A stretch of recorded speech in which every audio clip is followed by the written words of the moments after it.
Rachel, you didn't let Tom Clancy in, did you?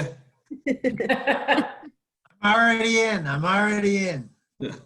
He's our 2021 president. That's it. Oh, congratulations. Yeah, congratulations, Tom. Thank you.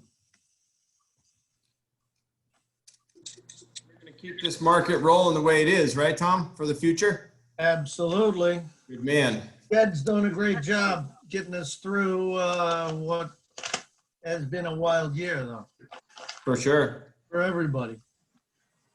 Absolutely. We got to come out the other side stronger and smarter, though, I got to tell you. I think we will. Yeah. Everybody will, yeah.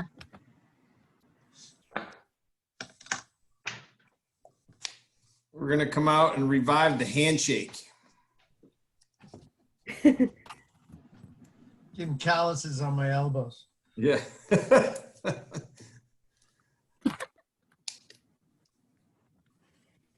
Funny. Did you pace yourself yesterday, Rachel? Yes, I feel pretty good today. Thanks, Tom. Good. Thanks for your help at that shredding event. You bet. It's a good time. We got some very nice feedback. Did we? Good.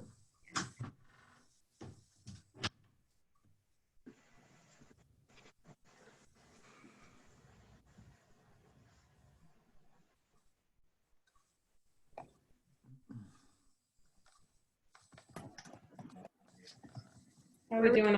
You are.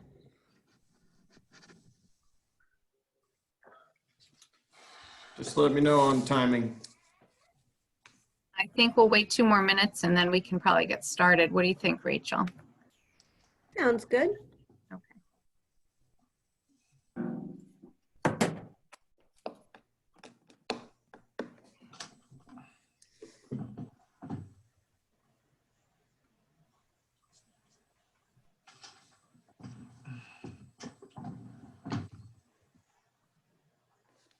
I apologize if people can hear. Somebody's mowing their lawn in my background. So once I do the introduction, I will put myself on mute. Okay. I can't hear it actually. And you know me, I'm pretty good at hearing things. Happy Friday, Michaela. Thank you for joining us. Hi, Michaela. Hi, Kara. I see you saying hi to everybody else, and I'm assuming you said hi to me too when I joined, but I had my audio off. So I'm saying hi now. Hi. Hi, Lynn. All right. You want me to get started, Joe? Yeah, go ahead. Okay. Good morning, everybody. I'm Kara Golden. I'm the Director of Marketing for Tiger Home and Building Inspections. And we are here today to talk about Law and Order HIU, the Home Inspection Unit. So before we get started with the case studies, just a little introduction of who we are.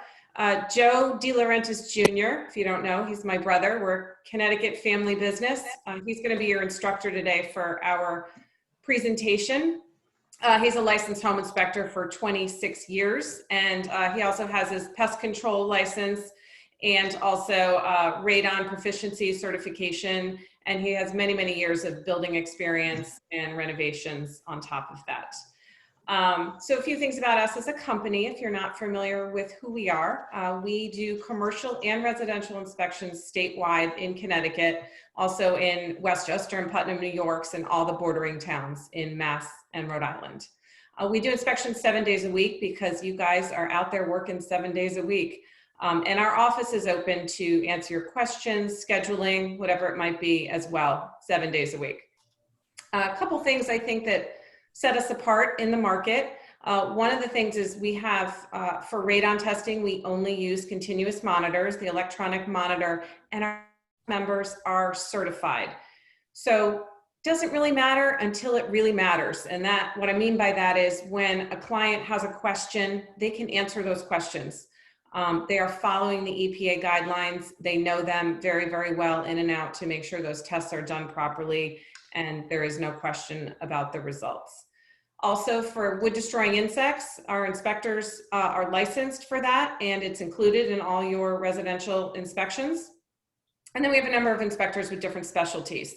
So we have a 203K HUD consultant if you're getting involved in any renovation, home style, or 203K loans, a commercial division, as I mentioned. We have a few inspectors that specialize in antique home inspections, different types of new construction. So if you have a special need, whether it's a first-time nervous buyer or maybe a particular type of property, ask our office staff, reach out to any of us here today that are on this presentation, myself. We have Sue Fasciani, one of our marketing representatives. She's on the presentation today as well. And then of course, Joe.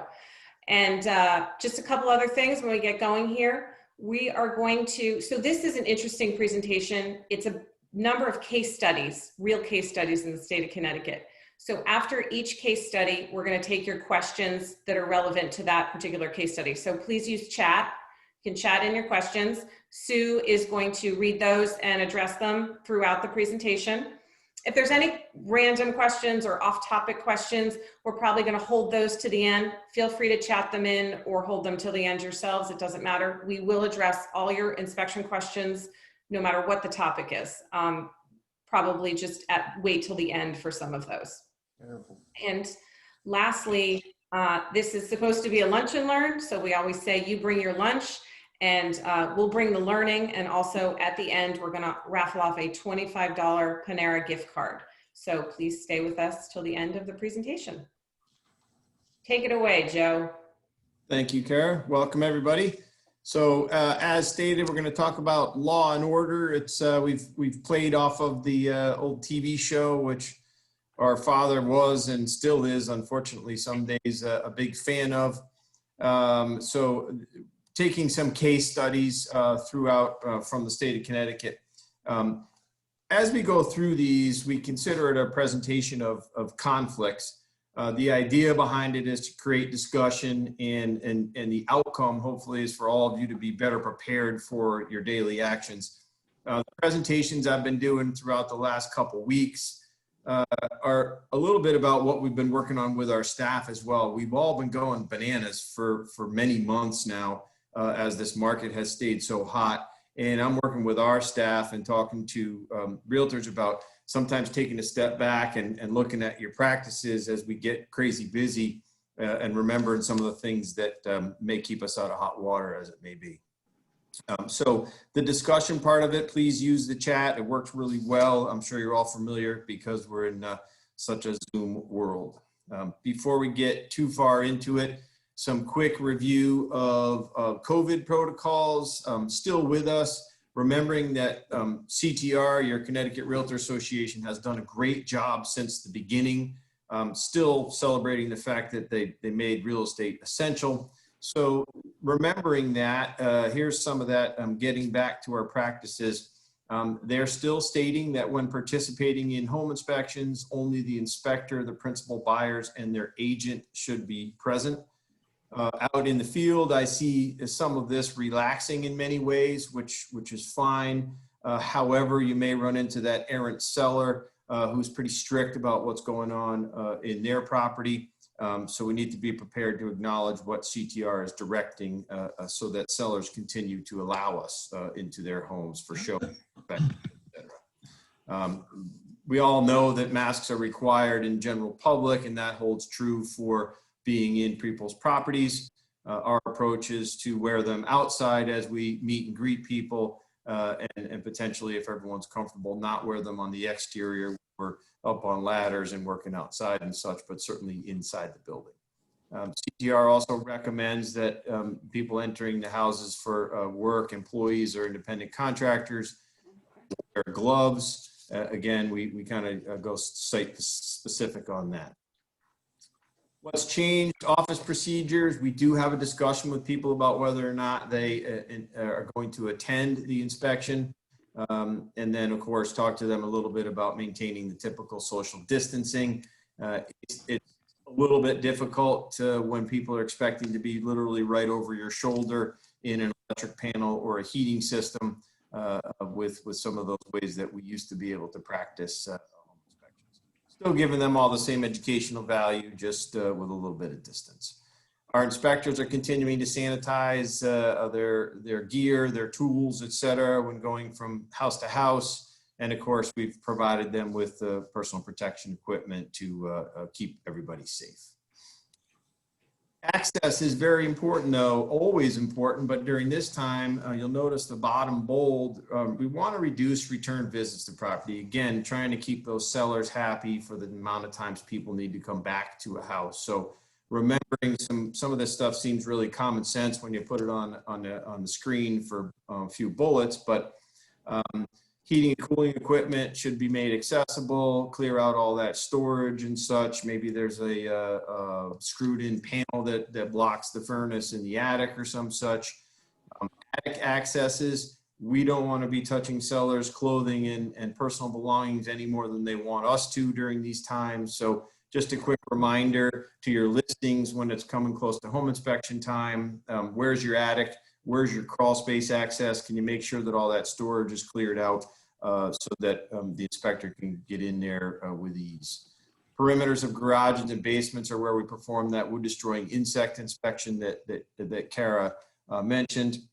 Sometimes the clients listen to you, right? And they declutter the house, but they end up dumping it all in the basement and the garage. So more for others to walk around there as it may be. So again, the general goal is to reduce return visits to properties. Again, back to law and order. I'm going to use reference to 3 documents as we go through these case studies. One of those is the Connecticut regulations for home inspection. It's a great tool for you all to use if you're asked by anyone what's included in a home inspection. We just had a call coincidentally this morning from a seller to the office saying, I don't understand this comment in the report that I received from the buyers about the air system. It took some time to figure out they were talking about the cooling system. Why are you commenting on cooling? I never thought that was supposed to be part of a home inspection. And again, this is some of the confusion. So an easy reference is through those standards of practice. And why did we mention that a 25-year-old cooling system works properly, but the buyers should be, monitoring it and budgeting for replacing that equipment due to its age. That all comes from those Connecticut standards of practice. The second document is home inspection agreements or contracts. Connecticut does not require home inspectors to use a contract. I find it very important to list the services that are being provided. You're doing the home inspection. Is it going to include the termite inspection? Is that an additional fee? Is radon an additional service that was ordered? Is well water testing? So this way, both the client and the inspection company know what they're providing and or receiving. And of course, that document is something that should be signed for acknowledgement. And lastly, we'll talk in some of the cases about your disclosures. I'll let you be the experts on some of this. Remembering that some of these conflicts, as they're termed in the case law, really could just be a misunderstanding. And the goal is for you all to be prepared and look like superstars to your clients. I also know we have a range, as I see some of the faces on the screens and the names of experience. So remembering that chat, if anyone has any stories or experiences beyond questions, those are super helpful for us in the discussion as well. The end result is we don't want to affect your referrals, right? So becoming that superstar agent and staying away from any of these cases tends to reduce that stuff. So we'll start with a case here. This is Giammetti and Inspections, Inc. This is reference to that Connecticut standards of practice for home inspection licensing. Giammetti signs a contract. He's the purchaser. Zach is the seller. Zach fills out his disclosure. He says he has no knowledge of any insect infestation. Zach advises Giammetti to have a home inspection. Well, not really, right? Sellers and buyers are not communicating this way, but for the interest of the case here, Giammetti then hires Inspections, Inc. Inspections, Inc. Issues a home inspection report that says there's no evidence of insects. The residence conveys, they move in, they find carpenter ant damage to the kitchen floor and some cabinetry damage as well. So, of course, legal action ensues from there. The first point of discussion is remembering that a wood destroying insect, or as commonly termed termite inspection, is not always part of a home inspection. The home inspection standards do not require a home inspector to conduct that inspection. So Kara mentioned earlier in the intro, we have all of our inspectors licensed, either operator's license or supervisor license, to conduct that inspection. And we issue a separate report on the National Pest Control form so that our clients are getting that as part of included in their home inspection. The takeaway here is to be sure that your clients are getting the right services. Is the home inspector licensed to do this? Is he going to give a separate report? Or is he bringing another entity, perhaps a pest control company, along with him to his inspections? We see that sometimes in market. The one to be aware of, which we hear in the market, is, well, I charge extra for it, but I'll take a look around for you while I'm doing the home inspection, and I'll let you know if I see any insects. Afterwards, when something is found in that scenario, the answer is probably going to be something like, well, I told you I wasn't doing a full insect inspection. I would look for you, but I didn't really see anything. So you want to be sure that that service is being conducted for your clients. So here you go to trial with this. At trial, it comes out that Inspections Inc. is on site for about an hour. Sounds pretty good if you could do a proper inspection, but not feasible, right? It's been a long time since home inspections took that long. And frankly, a good wood destroying insect inspection alone might take close to an hour on a property. So some things to think about. We'll have sets of questions at the end of every case. They're really things to kind of think through while we're going through these. Does the seller have any liability?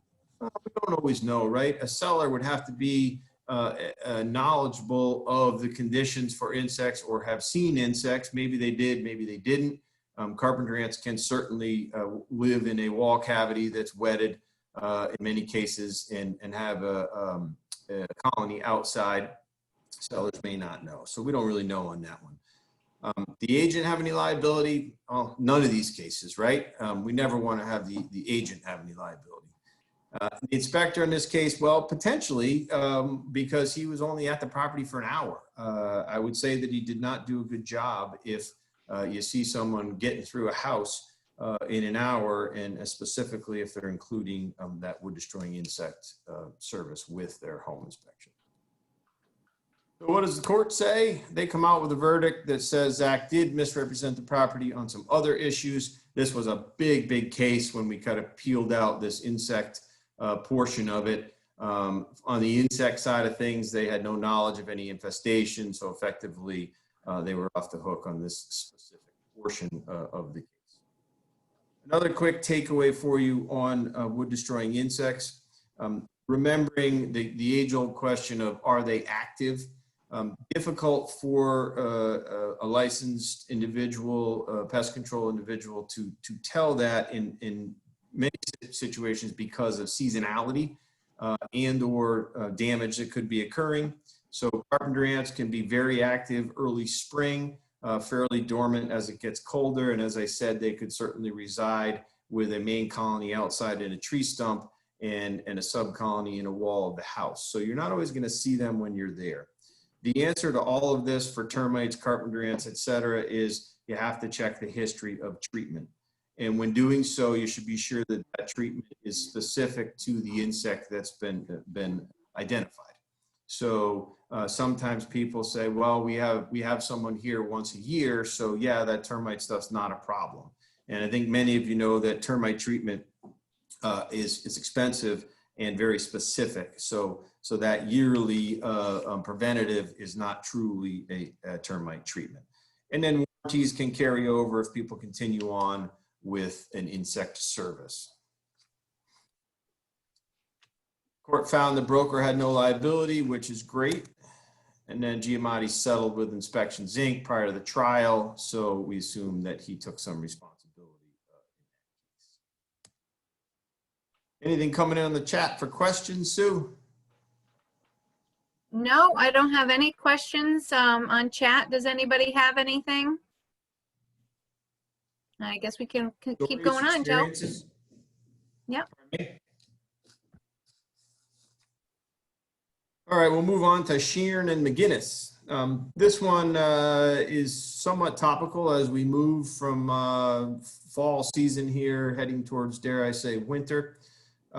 Thankfully, that little cold snap warmed up for us. This one again addresses that Connecticut standards of practice and what home inspectors have responsibility to inspect. So Shearn is the purchaser, McGinnis is the seller. The pool was, it was winter time, so the pool had snow on the cover and could not be inspected. McGinnis puts in his disclosure that the pool is in working order. And of course, when the pool covers were moved, after closing, they discovered that the walls have collapsed. And then of course, legal action ensues as well regarding the pool. So many of you know this as well, but always good to reiterate because we're often asked on site, you know, are you going to look at the pool? Are you going to look at the pool patio? Are you going to look at the equipment? Are you going to look at the fence?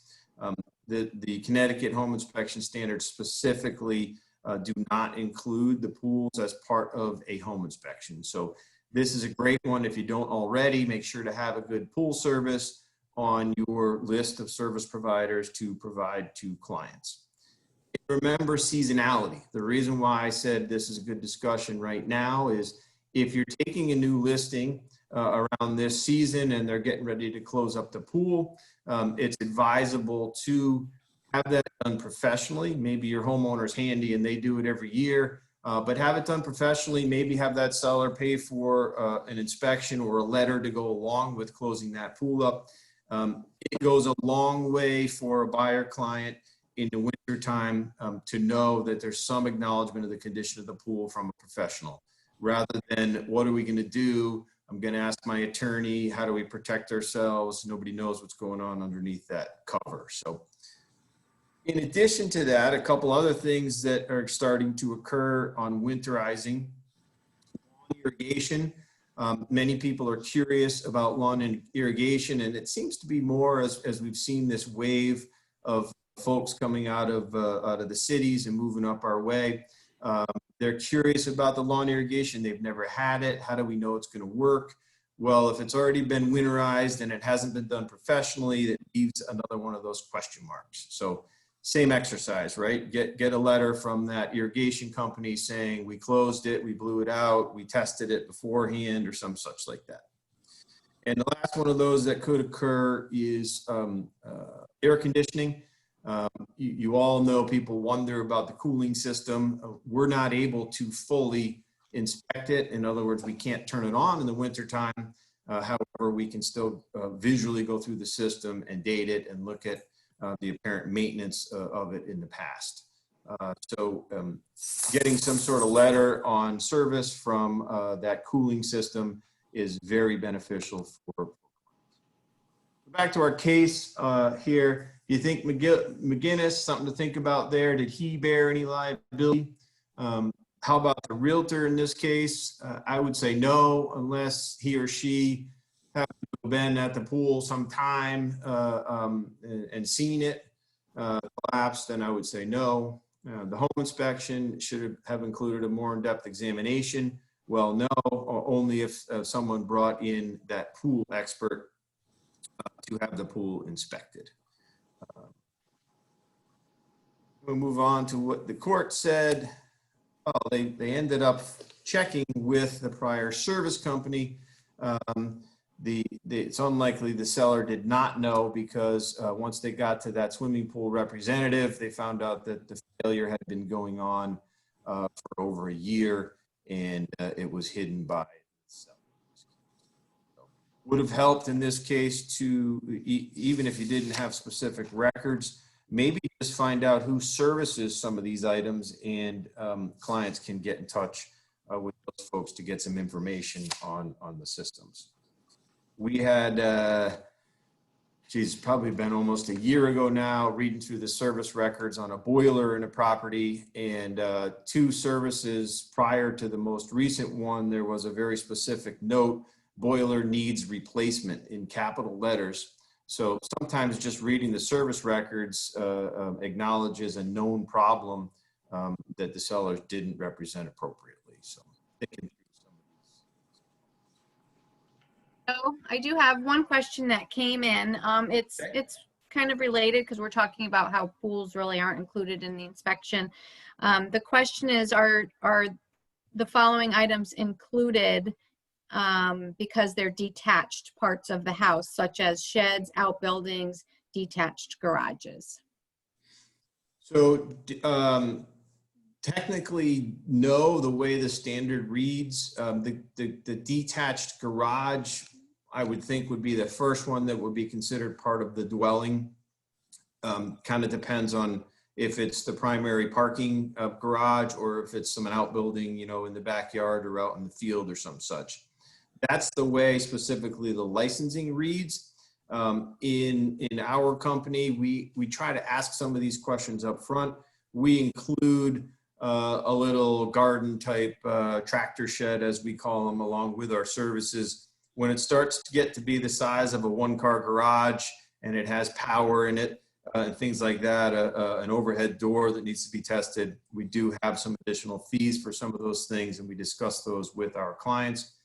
Outbuildings beyond the garage that goes along with the house, such as barns, workshops, apartments, guest houses, all that kind of stuff, we do inspect, but we give separate fees for those to be included. And that's part of the discussion that our awesome office staff has when they're booking inspections, so that it's clear. Again, it's really all about everybody acknowledging what we're going to be doing. Some purchasers say, you know what, I don't really care about the shed. It's just, you know, a carefree building there and pretty simple. You don't need to look at it. And others want us to be sure to look at every building on a property. Okay, thank you, Joe. Welcome. All right, Grossman and Listro. I jumped ahead, sorry. Grossman purchases from Listro. Listro fills out his disclosure and he represents the water heater is just fine. So a little bit vague, right? I'm sure some of you enjoy some of the disclosure comments. I like reading some of them. One that always sticks out is, we get about a pint of water every few years in the basement in the fall. I'm not sure how one would gauge a pint of water on the floor, but always interesting to see some of these comments. Grossman does have a home inspection. At that inspection regarding the water heater, the home inspector identifies an issue and he recommends further evaluation to repair the water heater. This comment is from our Connecticut Standards of Practice, acknowledging that when something is considered deficient and not working, you may not know what the extent of the repair is. Case in point here is an older water heater that didn't provide appropriate hot water, and it will need a plumber to determine, can I fix it? Is there a problem with a mixing valve or a burner or some such, or is it that this water heater needs to be replaced? After closing, the water heater fails. Grossman disregards the fact that he was told anything about it and goes after the seller because that's easier than taking responsibility. Sorry, I indicated a little of my personal feelings here. Listro, did he think Listro misrepresented the condition of the water heater? I would say, you know, if you toss this around in your mind, potentially, I think saying just fine is a little bit vague. And the fact that it failed so quickly may have been an instance to say that they misrepresented. Who knows? Maybe they didn't use a lot of hot water in some circumstances. The home inspector did adequately protect his client, right? He identified an issue, he put it in his report, and he gave them direction to follow up on that to understand what needed to be fixed. So I'd say the home inspector is not responsible, of course. So the verdict in the case was, once the buyer becomes aware of a defect, they're obligated to negotiate an acceptable solution or accept that condition. In other words, the client here was told there's an issue and they should have done something about it, or now they gotta deal with it. So this brings up one discussion which I know you deal with in practice often, and that's which party performs that further evaluation. And to use this one as an example, it may be that a seller is asked to have a plumber look at the water heater. that plumber may come and say, you know what, I could make this thing work for a couple $100, but really it's well beyond its useful life and you're going to need a new water heater. I think most sellers are probably going to say, listen, I was only asked to repair the water heater, so here's a couple $100 and give me a receipt and I'll take it to closing. That's all well and good because that's all it was asked for. But what the buyer really needed to know in order to plan and understand that they need a water heater coming up. So sometimes it's to the benefit of your buyer clients to have their own parties come in and look at some of these things when that further evaluation is indicated, or be sure to get written description or letter or receipt from whatever contractor comes out for these things. And so Joe, we have two comments actually, and Meredith sent in the first comment. Maybe Meredith, you want to comment, but basically she said she had this problem earlier this year and it was 1,000% terrible to deal with. So Meredith, do you want to key in a little bit on that, or? Yeah, I'll try to make it brief. So we had we do a lot of bank-owned properties. So we had a bank-owned property that was a listing from our office. I had the buyer for it, and the inspector. It was a condo. It was in pretty rough shape. So the inspector was there maybe half an hour. It was a pretty short one, and he couldn't figure out, I guess, how to turn the hot water heater on. So that was one problem. So I was trying to be nice, and we sent a guy that does repairs for us over there to try to get it turned on, figure it out. And he said he was able to. We have a guy that does weekly photos for all of our bank-owned properties. So he went over, turned it on, and he's like, yep, water's hot. So I was like, okay, sounds good. The water's hot. Beyond that, we didn't really do anything else. We did the walkthrough, and it was during COVID, so I was waiting in my car. Buyers went through, and they didn't test anything. They just were taking measurements. So they didn't try even turning the hot water on. They didn't test anything. And then come closing, and they closed, and the next day, Meredith, the hot water doesn't work. So at that point, as far as I could tell, it wasn't my responsibility, but they were livid, trying to act as if we had lied to them or had a reason to lie to them. And we sent our repair guy back 2 or 3 times to check it out. And we had to replace both the top and the bottom elements to get it all sorted out. But very, very unhappy buyer, never wants to see my face again. So it was not a pleasant situation, even though we got it sorted out, got the hot water working. Would not recommend it. And unfortunately now it makes me say, I'm never going to send anybody from my office again, or anybody we work with, to test it. Like, your inspector needs to do the full job, or I offer you nothing. And that's tough, because I want to be helpful and I want to, send people that can help. And it was just not a good situation at all.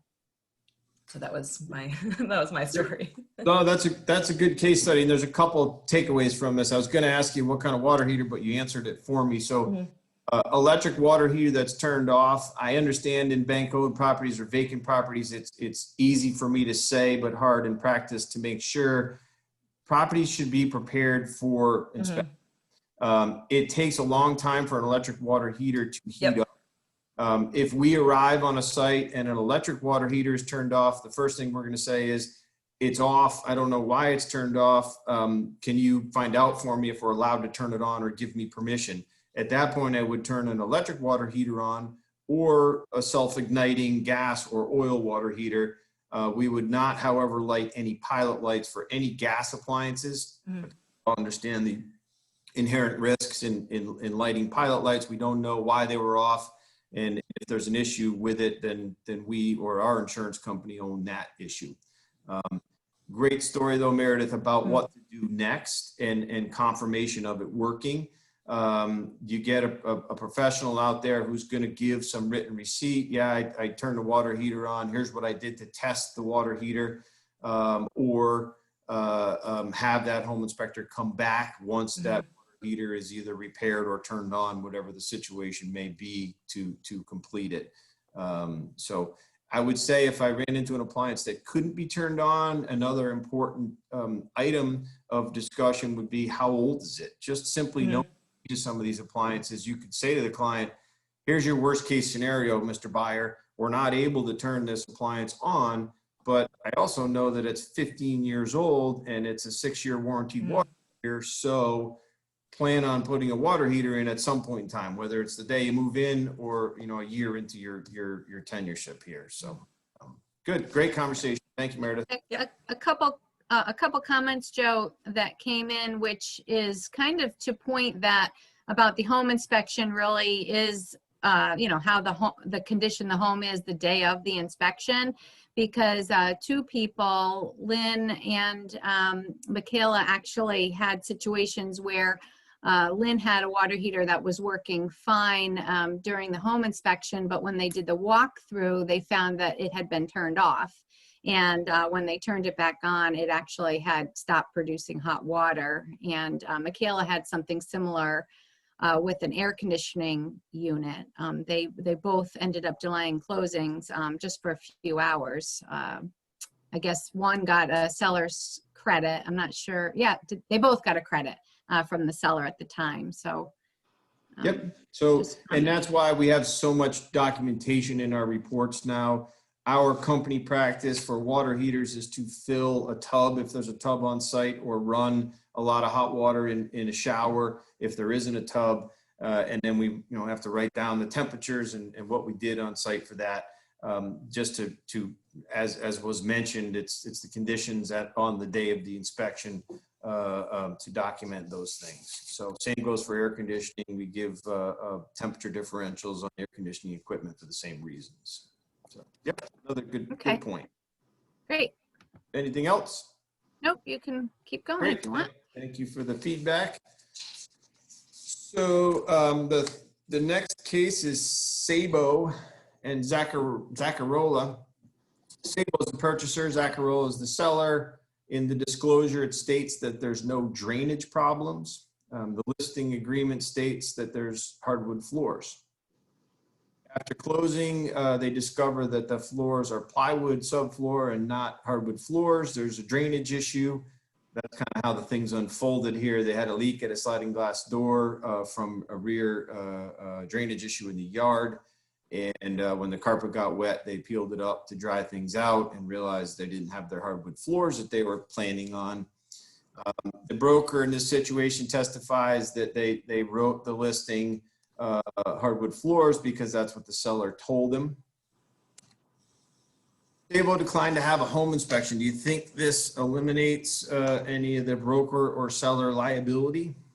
Something to think about there.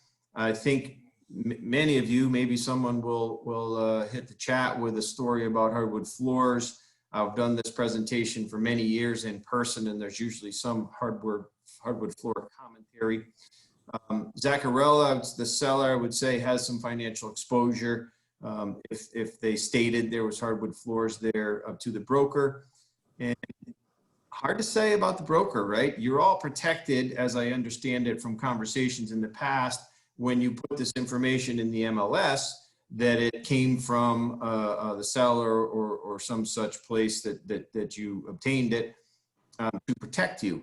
But I always raise the question, what happens when you're writing that fantastic descriptive paragraph that pops up on Realtor.com and it talks about the hardwood floors?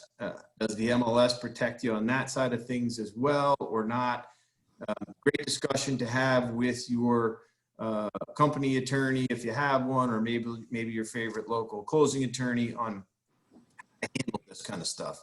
Seller really wants me to just tell that there's hardwood floors below the carpet, but I'm a little uncomfortable because I can't see them. And how do you address that? On the verdict here, they issued a judgment for the plaintiff, which is Sabo, our buyer, against the seller and the broker to address the drainage problem. Again, some of these cases are too big for the instance here of discussion. We'll focus on the hardwood floor part of it, but both of those things were covered as is. I've heard stories, and I think many of you have done this. I'm guilty as well. Let's just pull up the carpet in the corner of the room, and that will tell us if there's wood floors or not. I caution you on that because in today's society, you'll have that misunderstanding like Meredith experienced, where you know, you really don't feel like you're doing anything wrong. You're trying to help, and you're probably going to say something like, I'm only looking in this little corner, so I don't know the rest of the house. But what that first-time home buyer is hearing is, oh, we have hardwood floors. So there's some risk with doing those kind of things. You have the old dining room that had a space in the center where the table went that wasn't hardwood. They have the old central heating system where there's a 3-foot square in the hallway that doesn't have any hardwood. And of course, in a lot of places, maybe they removed a wall, so there's a 4-inch space running down the center of the room where there's no hardwood. So acknowledging people need to understand that when they peel up this carpet, we just don't know what we're going to get. Any comments come in, Sue? Yeah, Lisa, she's surprised by this verdict regarding broker liability on this. And Lisa, feel free to unmute yourself if you'd like to comment a little more about that, or have a question on it or anything. But she is surprised that the broker had liability. So I agree with you, Lisa, and we can only go by what the Connecticut case law came out with, but I think we all understand as well that when there's multiple entities involved in legal action and one or more of those may or may not have insurance, that sometimes there's a case where people settle. So is the broker truly guilty in this case? I don't think so, because they were given the information from the seller, but sometimes legal outcomes are not, 100% adherent to what truly happened. It's how do we get this thing settled, or maybe the judge just felt like, hey, we got this brokerage house with insurance, maybe they should share in this process with the seller. The only thing that I would add, and I don't have my video on because today's not a good day for video, but the only thing that I would add is that's why it's always really important to just have the, the seller fill out the forms. Sometimes people want you to fill them out for you.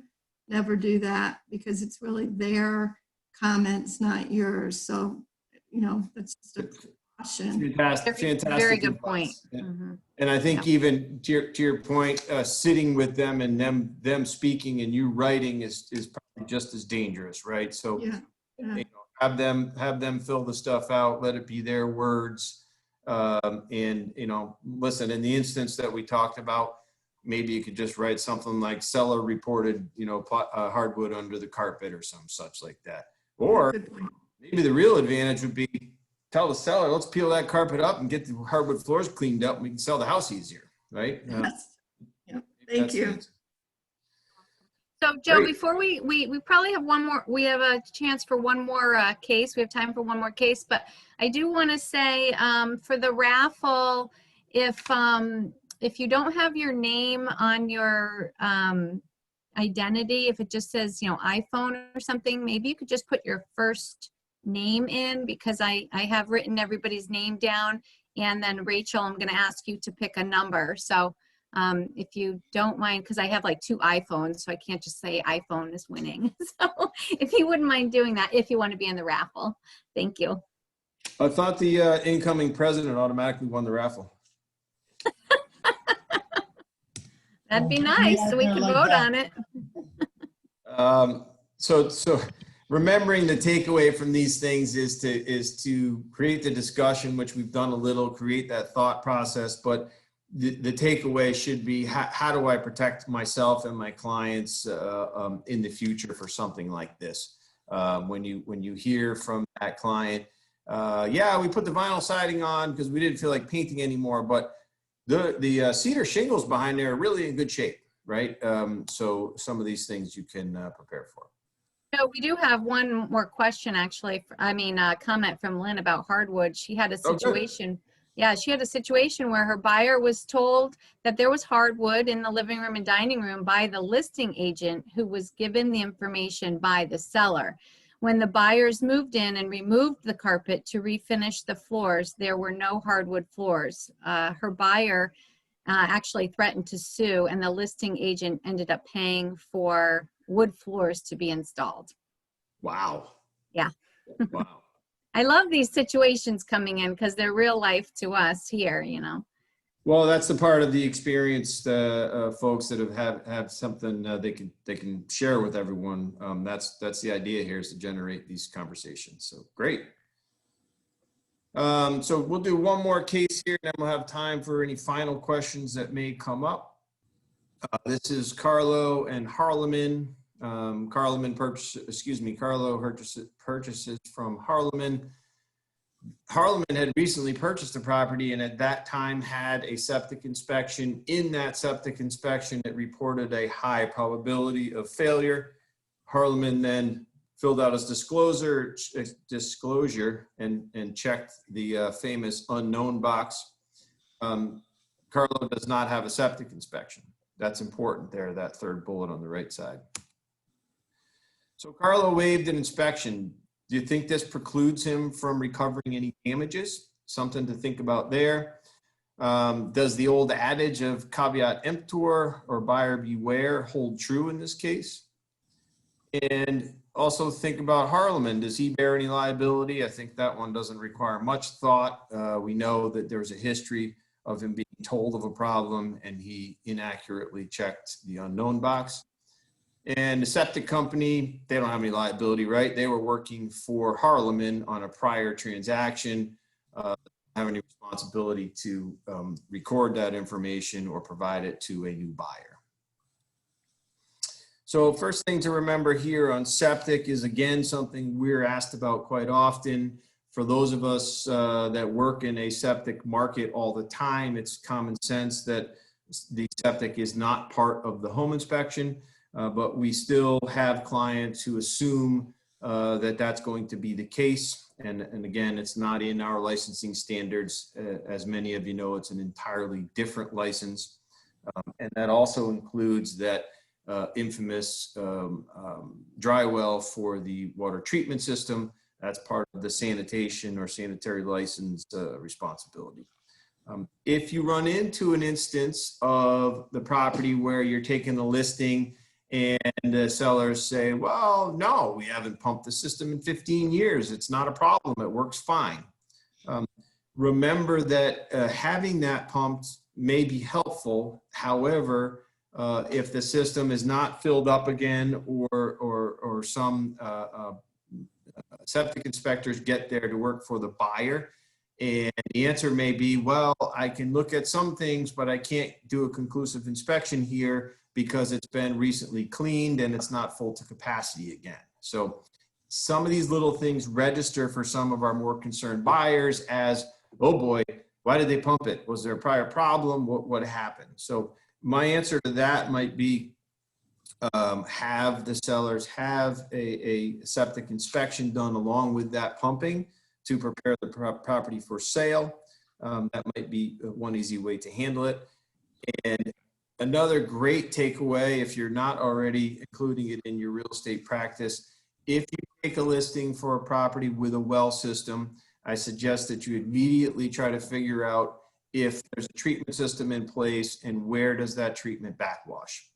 That way you can handle this situation ahead of time rather than having to deal with it retroactively when a buyer gets a large quote from their septic inspector to put in a dry well. So the answer to what to do with these systems is found from your local municipal sanitarian. In some cases, that's a health district. In some cases, it's still a local sanitarian. But this allows the seller to make that phone call, get advice from the sanitarian on how to handle it. And it may not be the thousands of dollars for a dry well. So a couple of takeaways there on the septic side of things. So what does the court say? They found that the seller's representations were in fact deceptive. We have information that's pretty clear on that. They entered a judgment for the plaintiff and it was a large one, obviously an engineered septic system or a small lot or some such like that. So $30,000 judgment there in the case. Any questions or comments on septic, Sue? Oh, nothing yet. I'm surprised. Septic's usually a big one, right? Yeah. No pun intended. How about, So Other questions for Q&A at the end, or should I do another case real quick? Nothing has come in off topic, no other questions. So yeah, it's 11:21. We just need, 5 minutes at the end to do the follow-up. Yeah, this is the Ziel is the sewer line one, which is I can cover pretty quickly. Okay, yeah, great. Earlier, I think it was Meredith brought up foreclosures. I'll include any kind of vacant property. But this case is in relation to sewer lines. We have found our clients have the most issues with long-term vacancy properties, be that from a foreclosure, an estate or some such, or something that just hasn't been lived in. So I would advise if the property's on a sewer system and it's been vacant for a long time, that your clients have that sewer line inspected. That can simply be having a router service, but more likely these days to be a camera service. Many circumstances have come up with this situation. In this one here, there was a disclosure that there are no problems with the sewer line, but they have it cleaned every 2 years. I think many of us will raise an eyebrow pretty quickly to say, well, that's really often to continually have that system serviced. Walsh suggests Ziel have a home inspection. Again, not really, but for the instance here, we'll pretend. Ziel has an inspection, and in that inspection, they state there's no problems with the sewer line. Ziel closes, of course, the sewer line collapses, and it's a long run to the street, so they have a very expensive sewer line replacement. The first thing to take away here again is on the home inspection licensing standards as well as the agreement. Piping outside the foundation is not part of our licensing. The only way that we have to test any of this stuff is to run a lot of water, and that's what our practice is in our company for vacant properties. I think many of you have experienced home inspections, know, like, why is that water still running over there? And it's city water, city sewer, Mr. Inspector. You don't need to run the water that long. We're trying to put a lot of water through a system, particularly in some of those vacant houses. But truly, the piping outside the foundation needs to be looked at by another specialist. And frankly, the best advice for any of our clients is to get pipe insurance. Actually, I just heard a PipeSafe ad on the radio today, which I was a little surprised about. But most of the water companies and such will provide PipeSafe insurance. So that's a great takeaway for your clients as well. On the verdict side of things, you think Walsh misled Ziel? Yeah, I don't know if somebody thought it was normal maintenance and the Roto-Rooter service was just happy to keep telling them I'll come back every 2 years and keep you draining. They may not have known. I find some older long-term occupants do some of this kind of stuff where they just kind of build it into their normal maintenance practices. Maybe they did. Maybe they were told that this isn't right, but I can keep it running for. Having a sewer line cleaned every 2 years, I think this would have indicated a problem. And this brings to light another suggestion. If you as a realtor don't think you would have noticed that, this in a disclosure and said, hey, we better do something about this, maybe providing that disclosure to the home inspector on site is a good idea. I know it's great for me when those are provided to read through some of these things. Sometimes it answers the questions, right? I find some old termite damage. I see the disclosure. It says termites were treated and there's a warranty. It's really comforting for me to be able to turn to that buyer and say, great, all we need to do is get paperwork now. We already know that this situation was addressed at some point in time. The inspection report, though, says there's no problems. I would say the inspector is not off the hook. He went beyond what he's supposed to do. I don't know why anyone would try to take responsibility for the condition of a sewer line unless they put a camera down it to check it, which can be done by the appropriate services. And the court comes back and says the property condition encouraged the buyers to arrange an inspection. In other words, they felt that the sellers did not stay silent on this. They did write down what their practice is, and that should have encouraged someone to take further action. The sellers didn't know that there was an actual problem with the sewer, so the court found in their favor in this case. They concluded the sellers did not knowingly misrepresent, and then that action was continued.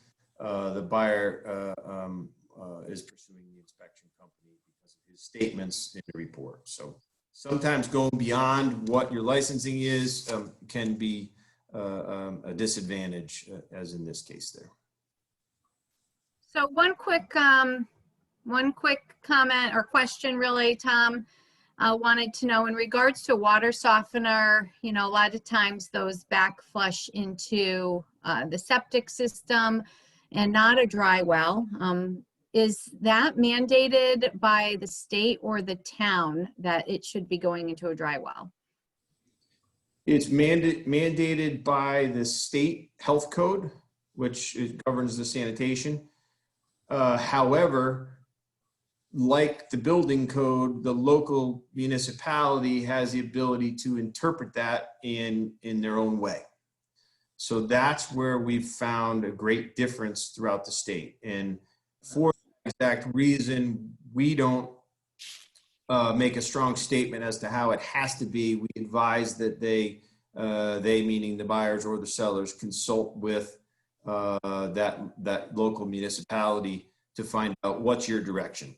And part of the reason, not to get too far into this, but some municipalities are saying some systems should go into a dry well where others don't. And the example of that is some say neutralizers don't have to, but softeners should.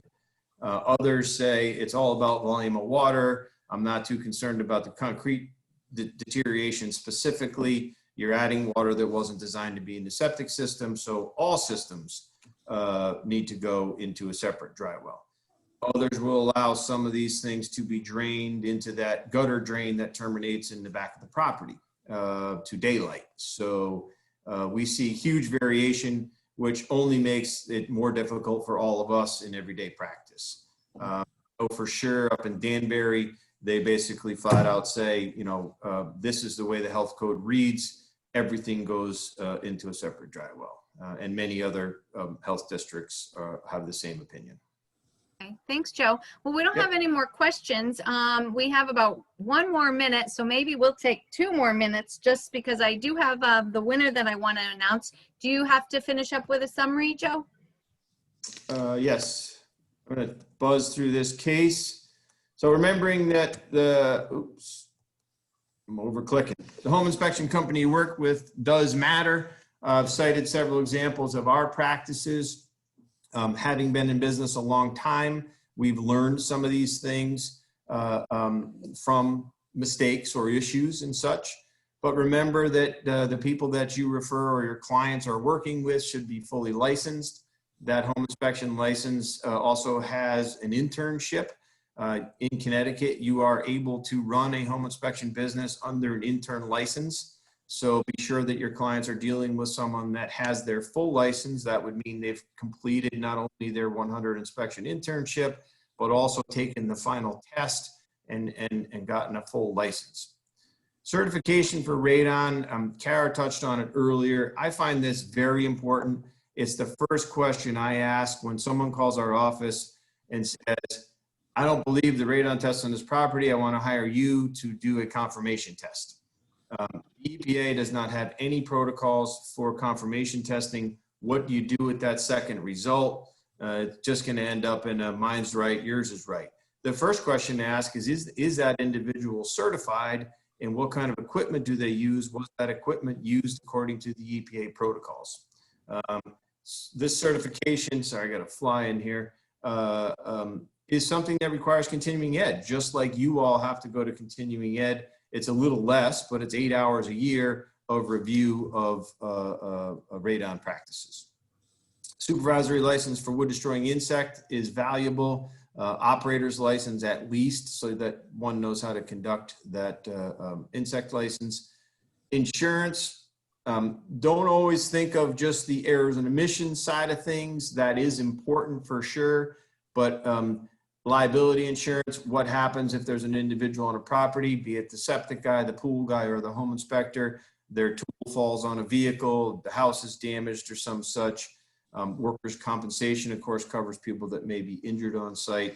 Most importantly, understand that the state of Connecticut does not require home inspectors to carry insurance. However, I think it's very important to protect your clients. So when someone doesn't listen to your referral and comes back with, hey, I found this guy who'll do my inspection for a lot less money, just make sure they're asking about the licensing and the insurance and the experience. Our client service staff is something that we're very proud of. They're in the office from 8 to 8, weekdays, 8 to 6 on Saturdays, and 4 hours on Sundays, so that we can help with scheduling and answering questions and taking care of your clients. And of course, as always, just like in your business, reputation, credentials, and experience carry true for the best service. You will also receive inspection day preparations document. This is awesome for your buyers or your sellers in order to prepare for inspection day. That'll come by email from the board today. All right, Sue. Great. So thank you so much, Joe. That was great. And I do want to, let's see, there's one more comment here. Meredith has an inspection with Tiger tomorrow. So thank you very much for that referral. And I want to thank everyone.